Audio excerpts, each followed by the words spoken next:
বাঙালি খানায় সবাইকে স্বাগত জানাই। আজকে রান্না করব হাঁসের ডিমের মালাইকারি। আপনারা তো অনেকভাবে হাঁসের ডিমের মালাইকারি করে খেয়েছেন, একবার আমার মতন করে সহজ পদ্ধতিতে তবে আপনিও শিখে নিতে পারবেন ছোট ছোট টিপস সহ। তবে আজকে আমি এখানে সম্পূর্ণ ঘরোয়া মশলা দিয়ে কিভাবে হাঁসের ডিমের মালাইকারি রান্না করলাম, চলুন সেটা একবার দেখে নেওয়া যাক ভিডিওর মাধ্যমে। আশা করছি আজকের ভিডিওটি ভালো লাগবে। সকল বন্ধুদের কাছে অনুরোধ করছি সম্পূর্ণ ভিডিওটি দেখার।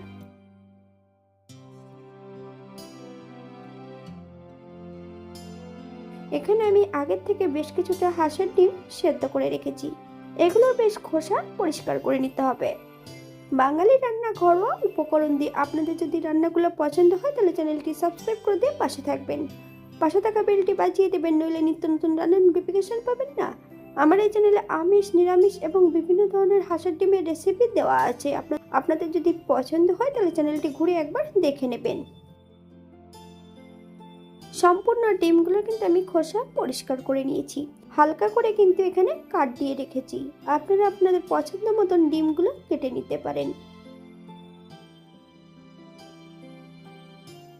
একটা কড়াইতে বেশ কিছুটা সরষের তেল অ্যাড করেছি। তেল গরম হওয়া পর্যন্ত অপেক্ষা করতে হবে।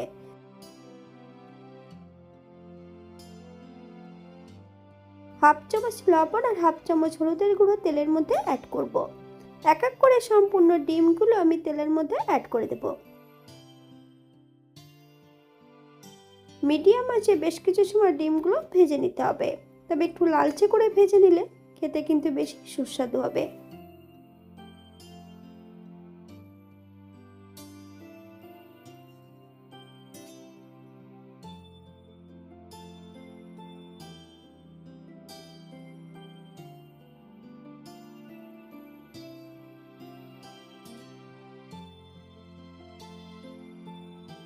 সম্পূর্ণ ডিমগুলো তেল থেকে তুলে নেব। আপনারা এর থেকে কম বেশি ভেজে নিতে পারেন। একই তেলে রান্না করব। ফোড়নে রেখেছি সাদা জিরে। ফোড়ন থেকে সুগন্ধ বেরোলে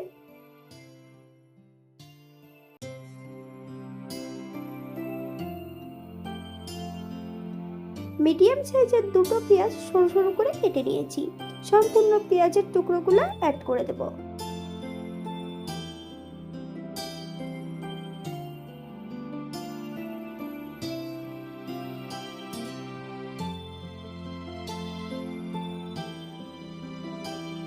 এই পর্যায়ে অ্যাড করব হাফ চামচ লবণ। আপনার স্বাদ অনুসারে লবণটা অ্যাড করবেন।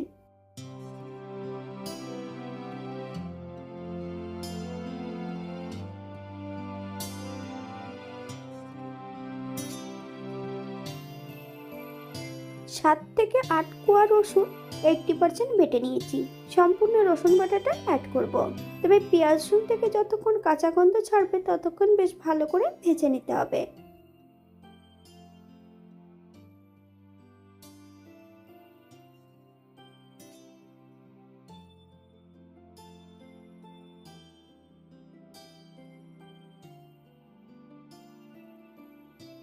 এখানে আমি বেশ কিছুটা মশলা অ্যাড করব। আদা, জিরে, ধনে, শুকনো লঙ্কা একই সঙ্গে বেটে নিয়েছি। সম্পূর্ণ বাটা মশলাটা অ্যাড করব। হাফ চামচ হলুদের গুঁড়ো,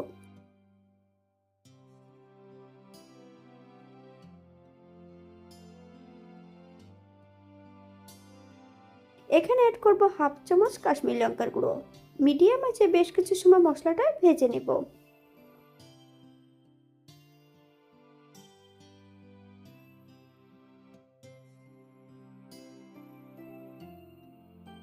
মশলা দেওয়া বাটি থেকে সামান্য একটু জল অ্যাড করব।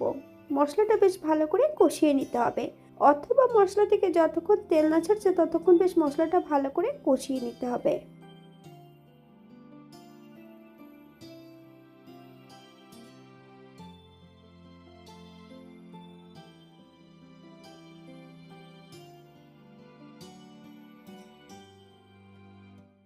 মশলা থেকে তেল ছেড়ে দিয়েছে। এই পর্যায়ে সম্পূর্ণ ভেজে রাখা ডিমগুলো অ্যাড করতে হবে।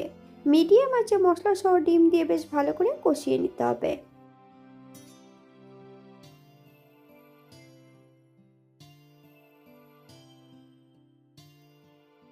4 থেকে 5 মিনিটের মতন মিডিয়াম আঁচে কষিয়ে নিলেই হবে।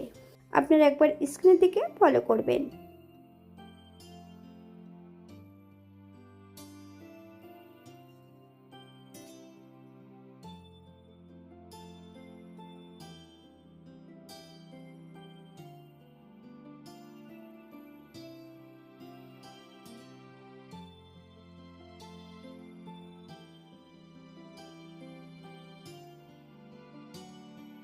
একটা গোটা নারকেলের অর্ধেক আমি এখানে জুসটা তৈরি করে নিয়েছি।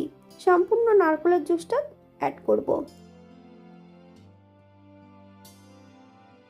তবে যখনই নারকেলের দুধটা অ্যাড করতে হবে, গ্যাসের ফ্লেমটা কিন্তু লোতে রেখে। গ্যাসের ফ্লেমটা যদি হাইতে রাখা হয় তাহলে অনেক সময় দুধটা কেটে যেতে পারে।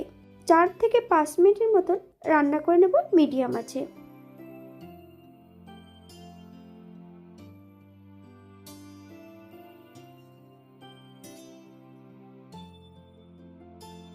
এর পর্যায়ে অ্যাড করবো 1/2 চামচ গরম মশলা গুঁড়ো। আপনারা যদি পছন্দ করেন তাহলে এখানে ঘি অ্যাড করতে পারেন। হালকা হাতে নেড়েচেড়ে মিশিয়ে দেব।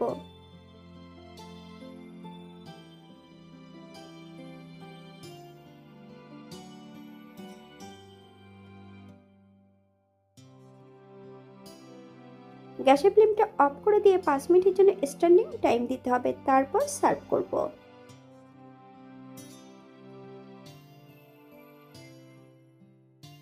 এটা দেখতে যেমন ভারী সুন্দর হয়েছিল, এটা গরম ভাতে, রুটি, পরোটা, লুচি সবকিছুর সঙ্গে অসম্ভব ভালো লাগবে। আপনারা বাড়িতে একবার এমনভাবে হাঁসের ডিমের মালাইকারি করে নেবেন। আমি এখানে যে উপকরণগুলো অ্যাড করেছি আপনারা এর থেকে কম বেশি করে নিতে পারেন। আজকের ভিডিওটি এই পর্যন্ত। সবাই সুস্থ থাকবেন, ভালো থাকবেন। অন্যদিন নতুন রেসিপি নিয়ে আপনাদের সামনে আবার আমি হাজির হব।